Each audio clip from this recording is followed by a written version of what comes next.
guys, we're back with chapter 16, the Oompa Loompas.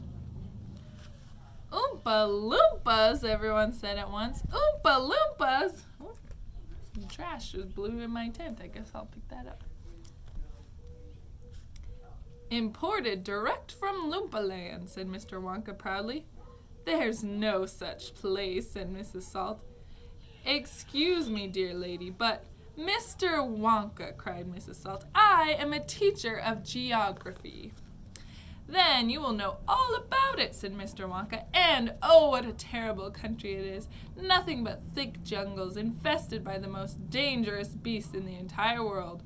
Hornswoggers and snozwangers and those terrible, wicked wangdoodles. A wangdoodle would eat 10 Oompa Loompas for breakfast and come galloping back for a second helping. When I went out there, I found the little Oompa Loompas living in tree houses. They had to live in tree houses to escape from the wangdoodles and the hornswoggers and the snozwangers, and they were practically starving to death.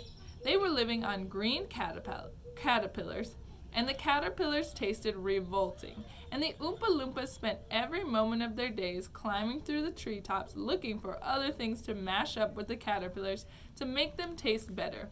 Red beetles, for instance, and eucalyptus leaves, and the bark of the bong-bong tree, all of them beastly, but not quite so beastly as the caterpillars. Poor little Oompa Loompas. The one food they longed for more than any other was the cacao bean, but they couldn't get it, and Oompa Loompa was lucky if he found 3 or 4 cacao beans a year. But oh, how they craved them! They used to dream about cacao beans all night and talk about them all day. You had only to mention the word cacao to an Oompa Loompa, and he would start dribbling at the mouth. The cacao bean, Mr. Wonka continued, which grows on the cacao tree, happens to be the thing from which all chocolate is made. You cannot make chocolate without the cacao bean. The cacao bean is chocolate. I myself use billions of cacao beans every week in this factory. And so, my dear children, as soon as I discovered that the Oompa Loompas were crazy for this particular food, I climbed up to their treehouse village and poked my head in through the door of the treehouse belonging to the leader of the tribe. The poor little fellow looked thin and starved, was sitting there trying to eat a bowl full of mashed up green caterpillars without being sick. Look here, I said, speaking not in English, of course, but in Oompa Loompa-ish.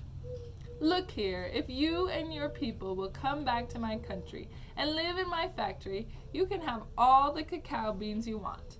I've got mountains of them in my storehouse. You can have cacao beans for every meal. You can gorge yourselves silly on them.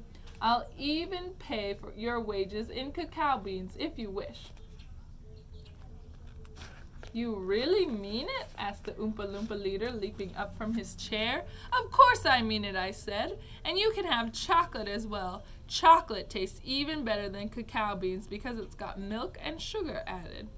The little man gave a great whoop of joy and then threw his bowl of mashed caterpillars right out of the treehouse window. It's a deal, he cried. Come on, let's go. So I shipped them all over here, every man, woman, and child in the Oompa Loompa tribe. It was very easy. I smuggled them over in large packing cases with holes in them, and they all got here safely. They are wonderful workers. They all speak English now. They love dancing and music. They are always making up songs. I expect you will hear a good deal of singing today from time to time. I must warn you, though, that they are rather mischievous. They like jokes. They still wear the same kind of clothes they wore in the jungle. They insist upon that. The men, as you can see for yourselves, across the river wear only deer skins. The women wear leaves, and the children wear nothing at all. The women use fresh leaves every day. Daddy! Shouted Veruca Salt, the girl who got everything she wanted. Daddy, I want an Oompa Loompa. I want you to get me an Oompa Loompa. I want an Oompa Loompa right away. I want to take it home with me. Go on, Daddy, get me an Oompa Loompa. Now, my pet, her father said to her. We mustn't interrupt Mr. Wonka. But I want an Oompa Loompa, screamed Veruca. All right, Veruca, all right. But I can't get it for you this second. Please be patient. I'll see you have one before the day is out. Augustus, shouted Mrs. Gloop. Augustus, sweetheart, I don't think you had better do that.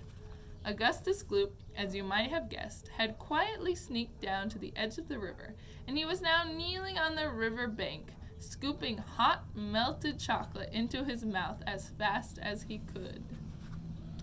All right, that's the end. Here's a picture of Mr. Wonka with the Oompa Loompas. And our next chapter is chapter 17, Augustus Gloop Goes Up the Pipe. Uh-oh. Hope he's okay.